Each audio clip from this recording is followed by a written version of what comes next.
അങ്ങനെയുള്ളവർ ആ രീതിയും മാറ്റിപ്പിടിക്കണം. കാരണം ഈ രണ്ട് എക്സ്ട്രീംസും പ്രശ്നങ്ങളാണ്. അപ്പോൾ ഭക്ഷണത്തിൽ നമ്മൾ ബ്രേക്ക്ഫാസ്റ്റിൽ എന്തൊക്കെ ചെയ്യണം? അങ്ങേയറ്റം ഏറിപ്പോയെന്നാൽ 1 മണിക്കൂർ, അതിൽ കൂടുതൽ ഉറങ്ങുന്നത് നല്ലതല്ല. നമ്മുടെ എനർജി ലെവൽ കുറച്ച് കളയാനാണ് അത് സാധ്യത ഉണ്ടാക്കുക.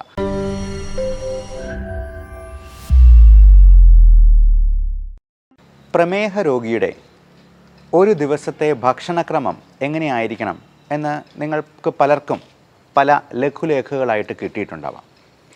ഞാൻ ഇന്ന് സംസാരിക്കുന്നത് പ്രമേഹ രോഗിയുടെ ഒരു ദിവസത്തെ ജീവിതക്രമം എങ്ങനെയായിരിക്കണം എന്നുള്ളതിനെ പറ്റിയാണ്. ഭക്ഷണം മാത്രമല്ല, ജീവിത രീതിയും വളരെ വളരെ പ്രധാനമാണ്. ഒരാൾക്ക് പ്രമേഹം ഉണ്ട് എന്ന് കണ്ടെത്തിയെന്നാൽ അത് ഒരു 200-ലും കൂടുതൽ ഷുഗർ ലെവൽ നിൽക്കുന്നുണ്ട്, HbA1c ഒരു 7-ന് മുകളിലുണ്ട് എന്നുണ്ടെങ്കിൽ നമ്മൾ അപ്പോൾ മുതൽ പാലിക്കേണ്ടതായിട്ടുള്ള ചില രീതികളുണ്ട്, ജീവിതക്രമങ്ങളുണ്ട്. അപ്പോൾ അതുവഴി നമ്മുടെ ആരോഗ്യം മോശമാകാതെ സംരക്ഷിക്കാനും നമുക്ക് കോംപ്ലിക്കേഷൻസിലേക്ക് എത്തിപ്പെടാതിരിക്കാനും പ്രത്യേകമായിട്ട് ശ്രദ്ധിക്കാം. ഏറ്റവും പ്രധാനം, നമ്മുടെ ജീവിതത്തിലെ ഈ പരക്കം പാച്ചിലുണ്ടല്ലോ, അതല്പം ഒന്ന് കുറയ്ക്കണം. പലപ്പോഴും നമ്മൾ പണമുണ്ടാക്കാൻ വേണ്ടി ഭയങ്കരമായിട്ടങ്ങ് സ്ട്രെയിൻ എടുത്ത് ഭയങ്കര സ്ട്രെസ്ഫുള്ളായിട്ടുള്ള ഒരു ലൈഫ് ലീഡ് ചെയ്യുന്നവരായിരിക്കാം. അപ്പോൾ ഇങ്ങനെയുള്ള അസുഖങ്ങളൊക്കെ അതിൻ്റെ തുടക്കത്തിൽ തന്നെ കാണുമ്പോൾ നമ്മൾ ലൈഫിനെ കുറച്ചുകൂടി ഒന്ന് സിമ്പിളാക്കാൻ ശ്രമിക്കുക. നമ്മൾ ഒരുപാടൊന്നും ഓടണ്ട, ഒരുപാടൊന്നും സമ്പാദിച്ച് വയ്ക്കുകയും വേണ്ട, കടമൊന്നും ഇല്ലാത്ത രീതിയിൽ നമുക്ക് സുഭിക്ഷമായിട്ടങ്ങ് ജീവിച്ച് പോകാമെന്നുണ്ടെങ്കിൽ നമ്മൾ ഒത്തിരി സ്ട്രെയിൻ എടുക്കാൻ പോകാതിരിക്കുക എന്നുള്ളതാണ് ഏറ്റവും നല്ലത്. ചില ആൾക്കാരുണ്ട്, എന്നാൽ നേരെ തിരിച്ച് ഒരു പണിയും ചെയ്യില്ല, മഹാമടിയന്മാരായിട്ട് കഴിയുന്നവർ. അങ്ങനെയുള്ളവർ ആ രീതിയും മാറ്റിപ്പിടിക്കണം. കാരണം ഈ രണ്ട് എക്സ്ട്രീംസും പ്രശ്നങ്ങളാണ്. നമുക്ക് എൻജോയ് ചെയ്ത് ചെയ്യാവുന്ന ജോലികൾ എന്തും നമുക്ക് ചെയ്യാൻ പറ്റണം. കൃഷിപരമായിട്ടുള്ള കാര്യങ്ങളിൽ നമുക്ക് നമ്മുടെ മനസ്സിൻ്റെ സ്ട്രെസ്സ് ഉയർത്താത്ത രീതിയിലുള്ള വലിയ കട്ടിപ്പണിയോ ഭാരിച്ച ജോലികളോ ഉത്തരവാദിത്തങ്ങളോ ഒന്നും ഏറ്റെടുക്കേണ്ട വരുന്നില്ല. നമുക്ക് ആസ്വദിച്ച് ചെയ്യാവുന്ന എന്ത് പണിയാണെങ്കിലും നമുക്ക് ചെയ്യാം. അതെപ്പോൾ നമ്മുടെ സ്ട്രെസ് ലെവൽ ഉയർത്തുന്ന ഒരു ഘട്ടത്തിലേക്ക് വരുന്നു എന്ന് തോന്നുന്നു, നമുക്ക് അവിടെ വെച്ചത് നിർത്താം. അതിന് താഴെയുള്ള ജോലി മാത്രം ചെയ്താൽ മതി. അപ്പോൾ രാവിലെ ഒരു 6 മണിക്കെങ്കിലും എണീക്കുക എന്നുള്ളതാണ് ഒരു പ്രമേഹ രോഗി അല്ലെങ്കിൽ ഇതുപോലെ ജീവിതശൈലി രോഗങ്ങളുള്ള ഏതൊരാളും ചെയ്യേണ്ടത്. 6-6:30 വരെ കിടന്നുറങ്ങുന്നതിനും കുഴപ്പമില്ല. എത്രയും നേരത്തെ കിടന്നുറങ്ങുക, എന്നിട്ട് നേരത്തെ എണീക്കുക എന്നുള്ളതാണ് നല്ലത്. അപ്പോൾ പ്രഭാത കർമ്മങ്ങളും പ്രാർത്ഥനയും ഒക്കെ കഴിഞ്ഞിട്ട് നമുക്കൊരു അരമണിക്കൂർ പുറത്ത് പ്രകൃതിയിലേക്കൊന്ന് ഇറങ്ങി അവിടുത്തെ കാഴ്ചകളൊക്കെ ഒന്ന് കണ്ട് ഒരു അരമണിക്കൂർ ചെറിയൊരു നടത്തം ആകുന്നത് വളരെ നന്നായിരിക്കും. നമുക്ക് പോസിറ്റീവ് എനർജി കിട്ടാനും. നമുക്കറിയാം, ഈ രാവിലെ സമയങ്ങളിലാണ് കിളികളൊക്കെ അവരുടെ ജോലിക്കായിട്ട് പോകുന്നത്. അപ്പോൾ പ്രകൃതിയുമായിട്ട് ഇണങ്ങി നിൽക്കുമ്പോൾ നമുക്ക് ഒരുപാട് പോസിറ്റീവ് എനർജി കിട്ടുന്നുണ്ട്. ആ ഒരു എനർജി നമ്മുടെ ദിവസം മുഴുവൻ നമ്മുടെ കൂടെ നിലനിൽക്കുകയും ചെയ്യും. അപ്പോൾ രാവിലെ എണീക്കുമ്പോൾ തന്നെ വേണമെങ്കിൽ ഒരു കട്ടൻ കാപ്പി കുടിക്കാം. അപ്പോൾ ഈ കട്ടൻ കാപ്പി എന്ന് പറയുമ്പോൾ അതിൽ മധുരം ഇല്ലാത്തത് കുടിക്കുന്നതാണ് ഏറ്റവും നല്ലത്. ചിലർക്ക് മധുരമില്ലാതെ കാപ്പി കുടിക്കാനായിട്ട് കഴിയില്ല. അപ്പോൾ അങ്ങനെയുള്ളവർക്ക്, അങ്ങനെ നിർബന്ധമുള്ളവർക്ക് മാത്രം നമുക്ക് വേണമെങ്കിൽ ഷുഗർ ഫ്രീ ഉപയോഗിക്കാവുന്നതാണ്. ഷുഗർ ഫ്രീ ഗോൾഡ് പോലുള്ള സാധനങ്ങൾക്കൊക്കെ പഞ്ചസാരയോട് വളരെ അടുത്ത് നിൽക്കുന്ന മധുരം തന്നെ തരാനായിട്ട് പറ്റും. ഒരു കാരണവശാലും പഞ്ചസാര, ഉപ്പ് ഇതിൻ്റെ ഉപയോഗം പരമാവധി കുറയ്ക്കുക എന്ന് തന്നെയാണ് പറയാനുള്ളത്. ഗ്രീൻ ടീ നല്ലതാണ്. ഗ്രീൻ ടീ ആണെങ്കിലും ദിവസം 1-2 തവണ കുടിച്ചാൽ മതിയാവും. ഒത്തിരി കുടിക്കുന്നത് ഈ ചായ കാപ്പി പോലുള്ള സാധനങ്ങളാണെങ്കിലും അഭികാമ്യമല്ല. ഈ പാല് ഒഴിച്ചുള്ള ചായ കാപ്പി നമുക്ക് ഒരു നല്ല ഭക്ഷണമല്ല. പാല് കുടിക്കുന്നത് കുഞ്ഞുങ്ങൾക്ക് വേണ്ടി അവർക്ക് മാത്രം ഡൈജസ്റ്റ് ചെയ്യാൻ പാകത്തിനാണ്. അപ്പോൾ പാല് തന്നെ ഒരു പരിധിയിൽ കൂടുതൽ കുടിക്കുന്നത് പുളിച്ചുതേട്ടലുണ്ടാക്കാനും ഒക്കെ കാരണമായേക്കാം. പശു അതിൻ്റെ ക്രാവിന് വേണ്ടി സൂക്ഷിച്ചു വെച്ചിരിക്കുന്ന പാലാണ് നമ്മൾ അടിച്ചു മാറ്റി കുടിക്കുന്നത്. അത് ജീവിതാവസാനം വരെ പാല് കുടിച്ചു കഴിഞ്ഞിട്ടുണ്ടെങ്കിൽ നല്ല ആരോഗ്യം വയ്ക്കും എന്ന് പറയുന്നത് ഒരു തെറ്റിദ്ധാരണയാണ്. അതേസമയം അത് തൈരാക്കിയോ അല്ലെങ്കിൽ മോരും വെള്ളമായിട്ടോ ഒക്കെ കുടിച്ചു കഴിഞ്ഞിട്ടുണ്ടെങ്കിൽ അതിൽ ലാക്റ്റിക് ആസിഡ് ബാസിലസ് അടങ്ങിയിട്ടുണ്ട്. അതുകൊണ്ട് നമ്മുടെ ദഹനത്തിനെ പ്രോപ്പറാക്കി അതിനെ സംരക്ഷിക്കാനും സഹായിക്കാനുമുള്ള കഴിവുണ്ട്. ഇനി കട്ടൻ കാപ്പിയൊക്കെ കുടിച്ച് നമ്മുടെ പ്രഭാത കർമ്മങ്ങളൊക്കെ കഴിഞ്ഞു, ചെറിയൊരു നടത്തം കഴിഞ്ഞു, നമുക്ക് എക്സസൈസ് എന്ന കാര്യത്തെക്കുറിച്ച് ചിന്തിക്കാം. ഒരാളുടെ എക്സസൈസിൽ 3 കമ്പോണൻസ് ഉണ്ടാവണം. അതിന് എയ്റോബിക് കമ്പോണൻറ്റ് ഉണ്ടാവണം, സ്ട്രെങ്തനിങ് ഉണ്ടാവണം, സ്റ്റാമിന കൂട്ടുന്ന രീതിയിലുള്ള എക്സസൈസ് ഉണ്ടാകണം. ഇങ്ങനെ 3 കമ്പോണൻസ് ആണ്. അപ്പോൾ എയ്റോബിക് എക്സസൈസ് എന്ന് പറയുമ്പോൾ നമ്മൾ ഉദ്ദേശിക്കുന്നത് നമ്മുടെ ഹാർട്ട് റേറ്റ് 140 വരെയെങ്കിലും ഉയർത്തുന്ന രീതിയിൽ. അപ്പോൾ ചുമ്മാ ഒരു നടത്തം എന്ന് പറയുന്നത് അതൊരു മടിയന്മാരുടെ വ്യായാമമാണ്. അതിനൊരു വ്യായാമമായിട്ട് കൂട്ടാൻ പറ്റില്ല. അപ്പോൾ ഇങ്ങനെ 140 വരെ കൂട്ടണമെന്നുണ്ടെങ്കിൽ നമ്മൾ എന്ത് ചെയ്യണം? ഒന്നെങ്കിൽ ഒരു 100 ജമ്പിങ് ജാക്സ് ചെയ്യാം. 100 പ്രാവശ്യം ഒന്ന് ചാടിയാൽ മതി, അവിടെ തന്നെ പുറത്തോട്ട് ഇറങ്ങണ്ട. ഇപ്പോൾ മഴയൊക്കെ ആയതുകൊണ്ട് പുറത്തോട്ട് ഇറങ്ങാൻ പറ്റിയെന്ന് വരില്ല. 100 പ്രാവശ്യം ചാടാം. അല്ലെങ്കിൽ ഒരു 50 പുഷപ്പ് എടുക്കാം. അത് നമുക്ക് 2-3 ഇടവേളകൾ ഇട്ട് വേണമെങ്കിലും അങ്ങനെ ചെയ്യാം. അപ്പോൾ 140 വരെ നമ്മുടെ ഹാർട്ട് റേറ്റ് കൂട്ടിയെന്നാൽ മാത്രമേ അതിനെ എയ്റോബിക് വ്യായാമം എന്ന് വിളിക്കാൻ പറ്റുള്ളൂ. 2 സ്ട്രെങ്തനിങ് കമ്പോണൻ്റ് ഉണ്ടാവണം. നമ്മൾ വെയിറ്റ് ട്രെയിനിങ്, ഇപ്പം ഡംബൽസ് എടുക്കുന്നതൊക്കെ സ്ട്രെങ്തനിങ് ആണ്. പുഷപ്പിനും അതിൻ്റെ ഒരു സ്ട്രെങ്തനിങ് കമ്പോണൻ്റ് ഉണ്ട്, നമ്മുടെ മസിൽസിനും ഒക്കെ വ്യായാമങ്ങൾ കിട്ടുന്ന രീതിയിൽ. അതുപോലെ സ്ക്വാറ്റ്സ്, പുഷപ്പിന് പോലെ തന്നെയാണ് സ്ക്വാറ്റ്സ് എന്ന് പറയുന്നത്, ഇരുന്നിട്ട് എണീക്കുന്ന രീതിയിലുള്ള എക്സസൈസ്. കൈ നേരെ വെച്ചതിന് ശേഷം മുട്ട് മടക്കി ഇങ്ങനെ ചെയ്യുന്ന എക്സസൈസ്. അത് ഒരു 20 പ്രാവശ്യം നമുക്ക് ചെയ്യാവുന്നതാണ്. അതേപോലെ തന്നെ ഇങ്ങനെയുള്ള ഡംബൽ ഉപയോഗിച്ചിട്ടുള്ള എക്സസൈസും വെയിറ്റ് ട്രെയിനിങ്ങും നമുക്ക് ഇഷ്ടം പോലെ വ്യായാമങ്ങൾ, ഇപ്പം സംശയങ്ങളുണ്ടെന്നുണ്ടെങ്കിൽ നിങ്ങൾക്ക് തന്നെ ചോദിക്കാവുന്നതാണ്. ഇത്തരത്തിലുള്ള എക്സസൈസുകൾ നമുക്ക് 20 മിനിറ്റ് മുതൽ ഒരു 30 മിനിറ്റ് വരെ എങ്കിലും ചെയ്തിരിക്കണം എല്ലാ ദിവസവും. നമ്മൾ ആ എക്സസൈസ് ചെയ്യുമ്പോൾ തന്നെ ആ ദിവസം മുഴുവൻ ആ ഊർജം നിലനിൽക്കും എന്നുള്ളത് നിങ്ങൾക്ക് തന്നെ അനുഭവിച്ചറിയാവുന്ന കാര്യമാണ്. പിന്നെ അടുത്തത് ബ്രേക്ക്ഫാസ്റ്റിലോട്ട് വരാം. നമുക്കൊരു 8-9 മണിയാകുമ്പോഴത്തേക്കും തന്നെ ബ്രേക്ക്ഫാസ്റ്റ് കഴിക്കാനായിട്ട് നോക്കാം. അത് ഒത്തിരി താമസിപ്പിക്കാതിരിക്കുകയാണ് നല്ലത്. അപ്പോൾ അതിന് തൊട്ട് മുമ്പായിട്ട് നമുക്ക് വേണ്ട മരുന്നുകൾ, ഇപ്പം മെറ്റ്ഫോമിൻ, ഗ്ലിമിപ്രൈഡ് പോലുള്ള ഷുഗറിൻ്റെ മരുന്നുകളൊക്കെ ഭക്ഷണത്തിന് മുമ്പ് അല്ലെങ്കിൽ ഭക്ഷണത്തോടൊപ്പം കഴിക്കാനായിട്ടാണ് പറയാം. ഭക്ഷണം ഒന്ന് കഴിച്ച് തുടങ്ങിയതിന് ശേഷം വേണമെങ്കിൽ കഴിക്കാം. ഗ്യാസ്ട്രൈറ്റിസ് ഉള്ളവർക്ക് ഗ്യാസിൻ്റെ ഗുളിക അതിന് മുമ്പായിട്ട് അരമണിക്കൂർ മുമ്പ് കഴിക്കാനായിട്ട് പറയാം. അപ്പോൾ ഈ മരുന്ന് കഴിക്കാനായിട്ട് നമുക്ക് കൃത്യമായിട്ട് മൊബൈലിൽ അലാം വെച്ച് ശ്രദ്ധിക്കാം. നമുക്ക് മൊബൈലിൽ തന്നെ 3-4 പ്രാവശ്യം അലാം വയ്ക്കാം. ഇതടിക്കുമ്പോഴത്തേക്കും നമുക്ക് പോയി മരുന്ന് കഴിക്കുകയും അതിനുശേഷം ഭക്ഷണം കഴിക്കുകയും ചെയ്യാം. അപ്പോൾ ഭക്ഷണത്തിൽ നമ്മൾ ബ്രേക്ക്ഫാസ്റ്റിൽ എന്തൊക്കെ ചെയ്യണം? നമുക്ക് ഏറ്റവും നന്നായിട്ട് കഴിക്കാവുന്നൊരു സംഗതി ബ്രേക്ക്ഫാസ്റ്റാണ്. അപ്പോൾ നമ്മൾ ഈ എക്സസൈസ് ഒക്കെ ചെയ്യുമ്പോഴത്തേക്കും നമുക്ക് അല്പം വിശപ്പും കൂടി ആകും. അപ്പോൾ കാർബോഹൈഡ്രേറ്റിൻ്റെ അളവ് കുറയ്ക്കുക.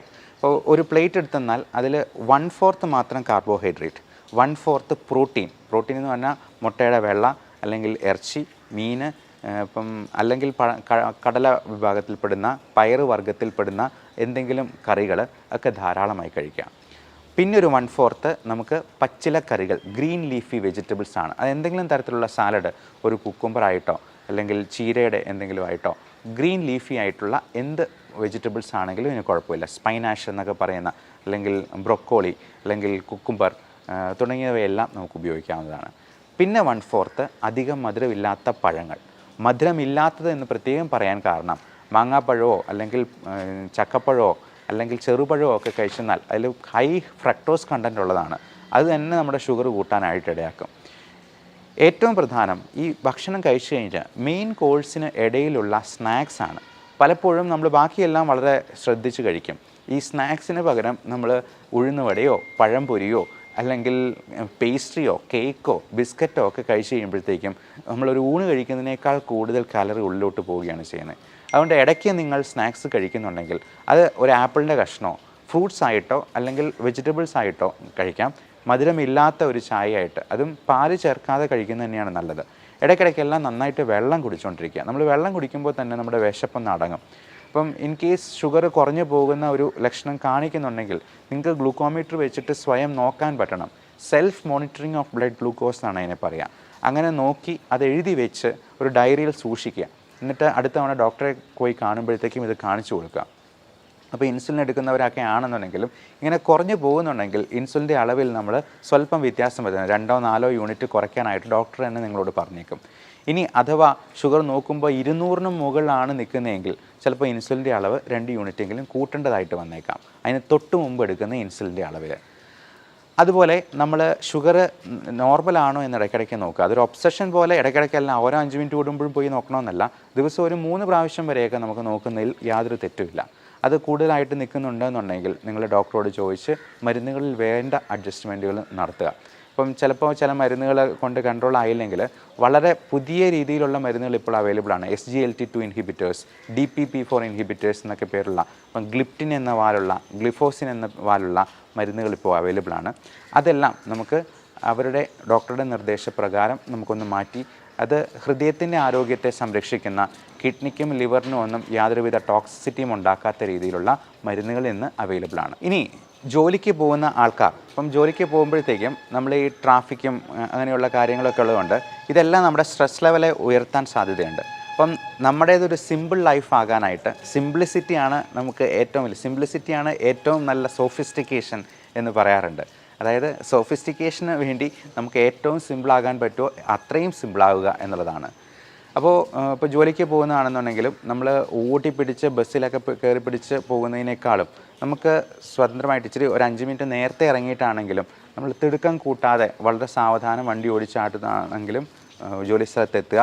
ജോലിയിലാണെങ്കിലും അധികം സ്ട്രെസ് ഉണ്ടാക്കാത്ത രീതിയിൽ അതിനെ പരിമിതപ്പെടുത്താനായിട്ട് നമുക്ക് കഴിയണം. മാത്രമല്ല ഈ ജോലിക്കിടയിൽ നമുക്ക് ടെൻഷൻ ഉണ്ടാക്കുന്ന സംഗതികൾ ഉണ്ടാകുമ്പോഴത്തേക്കും അതിനെ ഒന്ന് ലഘൂകരിക്കാൻ പറ്റിയ രീതികളും നമുക്ക് വേണമെങ്കിൽ ജോലിയിൽ തന്നെ ക്രമീകരിക്കാവുന്നതാണ്. പലപ്പോഴും വലിയ കോർപ്പറേറ്റ് കമ്പനികളൊക്കെ അവരുടെ ജോലി സ്ഥലം ഏറ്റവും മനോഹരമാക്കി വയ്ക്കുന്നതിൻ്റെ കാര്യം ഇതാണ്. കാരണം ജോലി സ്ഥലത്ത് ഏറ്റവും നന്നായിട്ട് കൂടുതൽ സമയം ചെലവഴിക്കാനായിട്ട് അവരുടെ എംപ്ലോയീസിനെ പ്രാപ്തമാക്കുന്ന രീതിയിൽ അതിനെ മോഡിഫൈ ചെയ്യുകയാണ് ചെയ്യുന്നത്. അപ്പോൾ പലപ്പോഴും ഞങ്ങളുടെ ക്ലിനിക്കിലോ ഹോസ്പിറ്റലൊക്കെ ആണെന്നുണ്ടെങ്കിലും ചെറിയൊരു പാട്ട് വയ്ക്കും, ചിലപ്പോൾ ടി വി വയ്ക്കും. അപ്പോൾ ടി വിയിലെ ഒരു പാട്ടോ മ്യൂസിക്കോ ഒക്കെ പ്ലേ ചെയ്യുമ്പോഴത്തേക്കും നമ്മൾ പോലും അറിയാതെ കൂടുതൽ ഊർജ്ജത്തോടു കൂടി നമുക്ക് ജോലി ചെയ്യാനായിട്ട് കഴിയും. ചില സർജന്മാരൊക്കെ ആണെന്നുണ്ടെങ്കിൽ അല്ലെങ്കിൽ ഞങ്ങൾ പ്രൊസീജിയർ ചെയ്യുമ്പോൾ ബ്രോങ്കോസ്കോപ്പി എൻഡോസ്കോപ്പി ഒക്കെ ചെയ്യുമ്പോഴത്തേക്കും സൈഡിലൊരു ചെറിയ പാട്ടും വയ്ക്കും. അപ്പോൾ പാട്ട് വയ്ക്കുമ്പോഴത്തേക്കും നമ്മുടെ സ്ട്രെസ്സിനെ ഒന്ന് കുറയ്ക്കാനായിട്ട് അതിന് അത്ഭുതകരമായിട്ടുള്ള ഒരു കഴിവുണ്ട്. അതുപോലെ നമ്മൾ വർക്ക് ഇൻ സ്റ്റൈൽ എന്ന് പറയും. ചില സർജൻസൊക്കെ ആണെന്നുണ്ടെങ്കിൽ അവർ ഈ സർജറി ചെയ്യുന്നതിൻ്റെ ഇടയിൽ കത്രികയൊക്കെ ഇങ്ങനെ തിരിക്കുന്നത് ഒരു സ്റ്റൈലിൽ നമ്മുടെ രജനീകാന്ത് തിരിക്കുന്ന പോലെ ഇങ്ങനെ തിരിച്ച് കാണിക്കാറൊക്കെ ഉണ്ട്. അതുപോലെ അവർ സർജറി കഴിഞ്ഞെന്നാൽ ഗ്ലൗസ് ഊരിയിട്ട് ഇങ്ങനെ ഒരു ആക്ഷൻ കൊണ്ട് ഗ്ലൗസ് നേരെ പോയി വേസ്റ്റ് ബിന്നിൽ പോയി വീഴുന്ന രീതിയിൽ ഒരു സ്റ്റൈൽ കാണിക്കാറുണ്ട്. അപ്പോൾ ഇങ്ങനെയുള്ള സ്റ്റൈലുകളും തമാശകളും ഒക്കെ നമ്മുടെ ജോലി ഭാരത്തെ കുറയ്ക്കുന്ന രീതിയിൽ. അപ്പോൾ ഒരിക്കലും നമ്മുടെ ജോലിയെ കോംപ്രമൈസ് ചെയ്തുകൊണ്ടല്ല, പേഷ്യൻസിന് എന്തെങ്കിലും പ്രശ്നം ഉണ്ടാകുമ്പോൾ നമുക്ക് ഈ പറഞ്ഞ പോലെ സ്റ്റൈൽ കാണിച്ചുകൊണ്ട് നിൽക്കാനൊന്നും കഴിയില്ല. അപ്പോൾ എത്രമാത്രം സ്ട്രെസ്സ് കുറയ്ക്കാൻ പറ്റുന്ന രീതിയിൽ അത് എൻജോയ് ചെയ്യാൻ പറ്റുമെന്നുള്ളത് ഓരോരുത്തരുടെയും കയ്യിലിരിക്കുന്ന കാര്യങ്ങളാണ്. അപ്പം ചിലപ്പോൾ നമുക്ക് ഒരു ക്ലീനിങ് ജോലി ചെയ്യുന്ന ഒരാൾക്ക് പോലും ആ ജോലി ഏറ്റവും ഭംഗിയായിട്ട് എൻജോയ് ചെയ്യാം. ആ ക്ലീനിങ് പ്രോസസ്സിനെ ഏറ്റവും ആസ്വദിക്കാം. അപ്പോൾ ഏറ്റവും നന്നായി ആസ്വദിച്ച് ചെയ്യുക എന്നുള്ളതാണ് നമ്മുടെ മാനസികാരോഗ്യത്തിനും ശാരീരികാരോഗ്യത്തിനും ഹെൽപ്പ് ചെയ്യുന്ന ഏറ്റവും നല്ല രീതി. അടുത്ത് നമ്മൾക്ക് ഭക്ഷണത്തെ പറ്റി നോക്കാം. ഈ ഉച്ചഭക്ഷണവും ഡിന്നറും നമുക്ക് പരമാവധി കാർബോഹൈഡ്രേറ്റ്സിനെ കുറച്ച് നിർത്തിക്കൊണ്ട് പ്രോട്ടീൻ കൂടുതലാക്കുകയും അതുപോലെ വെജിറ്റബിൾസും ഫ്രൂട്ട്സും കൂടുതൽ ആഡ് ചെയ്യുകയും ചെയ്യാം. ഇപ്പോൾ ചോറ് ഉപയോഗിക്കുന്നുണ്ടെങ്കിൽ തവിടുള്ള ചോറ് ഉപയോഗിക്കാം. അത് ഏറ്റവും കുറഞ്ഞ് ഞാൻ നേരത്തെ പറഞ്ഞ പോലെ ഈ പ്ലേറ്റ് മെത്തേഡ് ഉപയോഗിച്ച് 1/4 മാത്രം കാർബോഹൈഡ്രേറ്റ്സ്, അത് ഏറ്റവും തവിടുള്ള അരി കൊണ്ടുള്ള ചോറാണ് ഏറ്റവും ഉത്തമം. അതുപോലെ ചപ്പാത്തി ആണെന്നുണ്ടെങ്കിലും നമ്മൾ 2-3 ചപ്പാത്തി അതിൽ കൂടുതൽ കഴിക്കുന്നത് തീർച്ചയായിട്ടും അതുകൊണ്ട് ഉണ്ടാകുന്ന അഡ്വാൻറ്റേജസിനേക്കാൾ ദൂഷ്യങ്ങൾ തന്നെയാണ് ഉണ്ടാവുക. നമ്മൾ ചോറ് ഒഴിവാക്കിയിട്ട് ഒരു 5 ചപ്പാത്തി കഴിച്ചെന്നാൽ അതുകൊണ്ട് പ്രത്യേകിച്ച് പ്രയോജനമൊന്നും ഇല്ല എന്ന് പറയാം. അപ്പോൾ കറികളാണെന്നുണ്ടെങ്കിൽ നേരത്തെ പറഞ്ഞ 1/4 പ്രോട്ടീൻസ്, 1/4 ഗ്രീൻ ലീഫി വെജിറ്റബിൾസ്, 1/4 മധുരമില്ലാത്ത പഴങ്ങൾ എന്നുള്ള രീതിയിൽ ക്രമീകരിക്കുക. ഇടയ്ക്കിടയ്ക്കെല്ലാം നന്നായിട്ട് വെള്ളം കുടിക്കുക. വൈകിട്ട് ഒരു ചായ ആകുന്നതിന് കുഴപ്പമില്ല. ചായയുടെ കൂടെ സ്നാക്സ് വേണമെന്നുണ്ടെങ്കിൽ പഴം പുഴുങ്ങിയതിൻ്റെ ഒരു പകുതി, അധികം പഴുത്തതല്ലാത്ത പഴത്തിൻ്റെ ഒരു പകുതി, പിന്നെ മധുരമില്ലാത്ത ബിസ്ക്കറ്റ്, ഫൈബർ കണ്ടൻറ്റുള്ള ബിസ്ക്കറ്റ്, ഇതൊക്കെ കൂടുതലായിട്ട് ഡയബറ്റിക് രോഗികൾക്കും കഴിക്കാവുന്നതാണ്. ഉപ്പിൻ്റെ അളവ് പരമാവധി കുറയ്ക്കുക. ഉണക്കമീൻ, അച്ചാറ്, പപ്പടം തുടങ്ങിയ സാധനങ്ങളെല്ലാം ഉപ്പിൻ്റെ അംശം കൂടുതലായിട്ട് കൂട്ടാനായിട്ട് സാധ്യതയുണ്ട്. ഇത് തന്നെ ബി പിക്കും ഷുഗറിനും ഒക്കെ ആകെ മൊത്തമുള്ള നീർക്കെട്ട് ഉണ്ടാക്കാനായിട്ടും അത് സാധ്യതയുണ്ട് എന്നുള്ളത് കൊണ്ട് ഉപ്പും പഞ്ചസാരയും പരമാവധി കുറച്ച് നിർത്തുക തന്നെ ചെയ്യാം. അപ്പോൾ വൈകുന്നേരം നമ്മൾ ഒത്തിരി ലേറ്റായിട്ട് വർക്ക് ചെയ്ത് ഒത്തിരി ലേറ്റായി ക്ഷീണിച്ച് ചെല്ലുന്നതിനേക്കാൾ നല്ലത് നമുക്ക് ഒരു 6 മണിയോടുകൂടി തന്നെയെങ്കിലും നമ്മുടെ ജോലികൾ അവസാനിപ്പിച്ച് വീട്ടിലെത്തി ഒരു ക്വാളിറ്റി ടൈം സ്പെൻഡ് ചെയ്യാനായിട്ട് ഒരു കുളിയൊക്കെ കഴിഞ്ഞിട്ട് നമുക്ക് കുറച്ച് നേരം വേണമെങ്കിൽ ഒന്ന് പുറത്തുകൂടി ഒന്ന് നടക്കാം. ഇനി ഒരു സിനിമ കാണണമെന്നുണ്ടെങ്കിൽ അങ്ങനെ ആകാം. അപ്പം സിനിമ കാണുമ്പോഴും നമുക്ക് ടി വി കാണുമ്പോഴും ഒക്കെ നമ്മൾ ഈ സോഫയിലിരുന്ന് വെറുതെ ഇരുന്ന് കാണുന്നതിനേക്കാൾ നല്ലത് നമുക്കൊരു ട്രെഡ്മില്ല് ഉണ്ടെന്നുണ്ടെങ്കിൽ അത് ടി വിയുടെ മുമ്പിൽ തന്നെ പ്ലേസ് ചെയ്യുക എന്നുള്ളതാണ്. അപ്പോൾ നടന്നുകൊണ്ട് തന്നെ നമുക്ക് സിനിമ കാണാം, ചെറിയ എക്സസൈസ് ചെയ്തുകൊണ്ട് തന്നെ സിനിമ കാണാം. സുംബ ഡാൻസിങ് പോലുള്ള കാര്യങ്ങൾ പ്രാക്ടീസ് ചെയ്യാം. ഡാൻസ് പ്രാക്ടീസ് ചെയ്യുന്നതും കുട്ടികളുടെ കൂടെ കളിക്കുന്നതും ഒക്കെ ഒരു ചെറിയ മോഡറേറ്റ് ആക്ടിവിറ്റി ആയിട്ട് തന്നെ നമുക്ക് കണക്കാക്കാം. ഉച്ചയുറക്കം പലപ്പോഴും 2-3 മണിക്കൂറൊക്കെ ഉറങ്ങിക്കഴിഞ്ഞാൽ രാത്രി നമുക്ക് നിദ്രാദേവത തിരിഞ്ഞു നോക്കുക പോലും ഉണ്ടാകത്തില്ല. അതുകൊണ്ട് ഉച്ച കഴിഞ്ഞുള്ള ഉറക്കം ഒരു അരമണിക്കൂർ മാത്രമായിട്ട് പരിമിതപ്പെടുത്തുക. അങ്ങേയറ്റം ഏറിപ്പോയെന്നാൽ 1 മണിക്കൂർ, അതിൽ കൂടുതൽ ഉറങ്ങുന്നത് നല്ലതല്ല. നമ്മുടെ എനർജി ലെവൽ കുറച്ച് കളയാനാണ് അത് സാധ്യത ഉണ്ടാക്കുക. അതുകൊണ്ട് ഈ short time nap, power nap എന്നാണ് നമ്മളതിനെ പറയുക, അത് അരമണിക്കൂറായിട്ട് നിർത്തുക. ഇപ്പം ജോലിസ്ഥലത്ത് അതിന് പറ്റുന്ന സാഹചര്യങ്ങളുണ്ടെങ്കിൽ മാത്രം മതി. അതിൽ കൂടുതൽ ഉറങ്ങാതിരിക്കുക എന്നുള്ളതാണ് അഭികാമ്യം. പിന്നെ രാത്രിയിലുള്ള ഉറക്കം, രാത്രി നമ്മൾ ഈ ഗാഡ്ജറ്റ്സിൻ്റെ ഉപയോഗം ഒരു 8 മണിക്ക് മുമ്പെങ്കിലും നിർത്തുന്നതാണ് നല്ലത്, അങ്ങേയറ്റം 9 മണി വരെ. അതിനുശേഷം നമ്മൾ ഞെട്ടിപ്പിക്കുന്ന വാർത്തകളും ന്യൂസ് ചാനലുകളും പത്രങ്ങൾ പോലും വായിക്കുന്നത് അത്ര നല്ലതായിരിക്കില്ല. നമ്മുടെ ഉറക്കത്തിലേക്ക് തള്ളിവിടുന്ന, നമ്മൾ അടുത്ത പ്ലാനുകളും പദ്ധതികളും ഒക്കെ വെച്ച് ഒരുപാട് സ്ട്രെസ്ഡ് ഔട്ട് ആകുന്നതിനേക്കാൾ നല്ലത് നമുക്കൊരു അഫർമേഷൻ ടെക്നിക്ക്, നമുക്ക് ഈ ഇമേജിങ് ടെക്നിക്കൊക്കെ ഉപയോഗിച്ചുകൊണ്ട് നല്ലൊരു ജീവിതത്തെപ്പറ്റി സ്വപ്നം കണ്ടുകൊണ്ട് ഉറങ്ങുന്നതാണ്. ഒരിക്കലും ഒത്തിരി ആവലാതികൾ, കഴിഞ്ഞ ദിവസം വന്ന ഒരു മനുഷ്യൻ പറഞ്ഞത്, ഒരു പേന കാണാതെ പോയി കഴിഞ്ഞാൽ പോലെ എനിക്ക് ടെൻഷനാണ് എന്ന്. കുഞ്ഞു കുഞ്ഞു കാര്യങ്ങളെ നമുക്ക് അതിൻ്റെ പാട്ടിന് വിടുക, നമ്മളത് അങ്ങ് മനഃപൂർവ്വം മറന്നു കളയുക. നമുക്ക് ആ കാര്യം മനസ്സിൽ നിന്ന് അങ്ങ് എടുത്തു കളഞ്ഞ് പുതിയ കാര്യങ്ങളിലേക്ക് മനസ്സിനെ കോൺസെൻട്രേറ്റ് ചെയ്യാനായിട്ട് ശ്രമിക്കുക. അപ്പോൾ വൈകുന്നേരത്തെ അത്താഴമാണെങ്കിലും ഏറ്റവും യാചകനെ പോലെ കഴിക്കണമെന്നാണ് പറയുക. അപ്പം എത്രയും നേരത്തെ കിടന്നുറങ്ങുന്നോ അത്രയും നമുക്ക് ഡിന്നർ ചുരുക്കാൻ പറ്റും. ഒരു ദിവസം ഡിന്നർ ഒഴിവാക്കിയാൽ തന്നെ നമുക്ക് 200 ഗ്രാംസ് ബോഡി വെയിറ്റ് കുറയ്ക്കാം. പിറ്റേ ദിവസം നമ്മൾ ഡെസിമൽ പ്ലേസസും കൂടെയുള്ള ഒരു ബോഡി വെയിറ്റ് ബാലൻസ് നോക്കിയെന്നാൽ അറിയാം, അതിൽ 0.2 കിലോഗ്രാംസ് കുറവായിരിക്കും, 200 ഗ്രാംസ് കുറവായിരിക്കും. അപ്പോൾ അങ്ങനെ നമ്മൾ ഇപ്പോൾ ഒരു ടാർഗറ്റ് വയ്ക്കുക. നമുക്കറിയാം പൃഥ്വിരാജിനെ പോലുള്ള നടന്മാരൊക്കെ ആടുജീവിതത്തിന് വേണ്ടി എത്ര വെയിറ്റാണ് കുറച്ചിരിക്കുന്നത്, അപ്പോൾ അവരെന്തുമാത്രം ഹാർഡ് വർക്ക് അതിന് വേണ്ടി കൊടുത്തിട്ടുണ്ടാവാം. അപ്പോൾ ഇത്രയും പ്രായമുള്ള ഒരാൾക്കും ഈ ബോഡി വെയിറ്റ് കുറയ്ക്കാൻ പറ്റുമെങ്കിൽ, പൃഥ്വിരാജിന് 40 വയസ്സ് അടുപ്പിച്ച് പ്രായമാകുന്നു, അപ്പം അദ്ദേഹത്തിന് അങ്ങനെ പറ്റുന്നുണ്ടെന്നുണ്ടെങ്കിൽ എന്തുകൊണ്ടും ബാക്കിയുള്ളവർക്കും പറ്റില്ല. അപ്പോൾ ഇങ്ങനെയുള്ള ആൾക്കാരെ നമ്മൾ ഒരു മാതൃകയായിട്ട് സ്വീകരിച്ചുകൊണ്ട് നമുക്ക് ഡിന്നർ ഒഴിവാക്കാൻ പറ്റുവാണെങ്കിൽ ഏറ്റവും നല്ലത്. അല്ലെങ്കിൽ 0 കാലറി ആയിട്ടുള്ള കുക്കുംബർ വെച്ചിട്ടുള്ള എന്തെങ്കിലും സാലഡ് വെച്ചിട്ട് അതിനെ നമുക്ക് കോമ്പൻസേറ്റ് ചെയ്യാനായിട്ട് നോക്കാം.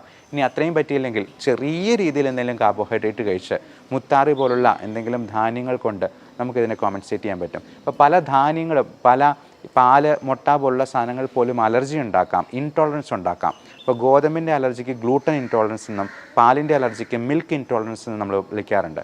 അപ്പോൾ ഇതൊക്കെ ഉണ്ടോ എന്നുള്ളത് കണ്ടുപിടിക്കുന്നത് വളരെയധികം നന്നായിരിക്കും. കാരണം പല ഓട്ടോ ഇമ്മ്യൂൺ ഡിസീസസിനും, ഈവൻ ജോയിൻറ്റ് പെയിൻ, ആമവാദം, സന്ധിവാദം തുടങ്ങിയ പ്രശ്നങ്ങൾക്കുമൊക്കെ ഈ പറയുന്ന ഫുഡ് ഇൻടോളറൻസ് ഒരു വലിയ കാരണമായിരിക്കും. അതിൻ്റെ ട്രിഗറിങ് ഫാക്ടർ നമ്മുടെ ഭക്ഷണത്തിൽ നിന്നായിരിക്കാം. അതുപോലെ നമ്മുടെ എൻവയൺമെൻറ്റൽ എക്സ്പോഷറിലുള്ള ഇപ്പം നായ, പട്ടി, പൂച്ച, മുയൽ തുടങ്ങിയ സാധനങ്ങളും പൊടിച്ചെള്ള്. ഇപ്പം എനിക്ക് അലർജി പാനൽ ടെസ്റ്റ് ചെയ്തപ്പോൾ എനിക്ക് 3 തരത്തിലുള്ള പൊടിച്ചെള്ളിനും 1 തരത്തിലുള്ള ഫംഗസിനും അലർജി ഉണ്ടായിരുന്നു. ഇതൊക്കെ നമ്മുടെ ചുറ്റുമുണ്ട്. അപ്പോൾ ഇത് നമ്മൾ ഈ 71 അലർജൻസിൻ്റെ ഒരു പാനൽ വെച്ചിട്ട് കയ്യിൽ വരച്ച് നോക്കി ഓരോന്നിൻ്റെയും റിയാക്ഷൻ കൃത്യമായിട്ട് അളന്ന് നോക്കി കണ്ടുപിടിക്കുന്ന ഒരു ടെസ്റ്റാണ്. അതിൽ ഒഴിവാക്കാൻ പറ്റാത്ത സംഗതികൾക്ക് ഇമ്മ്യൂണോതെറാപ്പി എന്ന് പറയുന്ന ഒരു ചികിത്സാ മാർഗം വഴി, നിങ്ങൾ കഴിഞ്ഞ ജൂലൈ 6-ാം തീയതിയിലത്തെ പത്രത്തിൽ ഫ്രണ്ട് പേജിൽ തന്നെ ഈ ഇമ്മ്യൂണോതെറാപ്പിയെ പറ്റിയൊരു വാർത്തയുണ്ട്. അത് ആ ഇമ്മ്യൂണോതെറാപ്പി വഴി ക്യാൻസർ പൂർണ്ണമായിട്ടും സ്റ്റേജ് 4-ലായിരുന്ന ക്യാൻസർ പൂർണ്ണമായും സുഖപ്പെട്ട ഒരു ലേഡിയുടെ, ഒരു നേഴ്സായിരുന്നു അവർ. അപ്പം അവരുടെ ഒരു കഥയുണ്ട്, നിങ്ങൾക്ക് അതിൽ നിന്ന് നോക്കാവുന്നതാണ്. അപ്പം ഇങ്ങനെയുള്ള പുതിയ നൂതനമായിട്ടുള്ള ചികിത്സാ മാർഗ്ഗങ്ങളുണ്ട്. ഇനി ചികിത്സയ്ക്ക് പോയില്ലെങ്കിലും നമുക്ക് എന്താണ് പറ്റാത്തത്, നമ്മുടെ ഭക്ഷണത്തിൽ എന്തൊക്കെ ഒഴിവാക്കണം എന്ന് കണ്ടുപിടിക്കാനെങ്കിലും ഇത്തരത്തിലുള്ള ടെസ്റ്റുകൾ നമ്മളെ സഹായിക്കും എന്ന് ഓർമ്മിപ്പിക്കുന്നു. Thank you.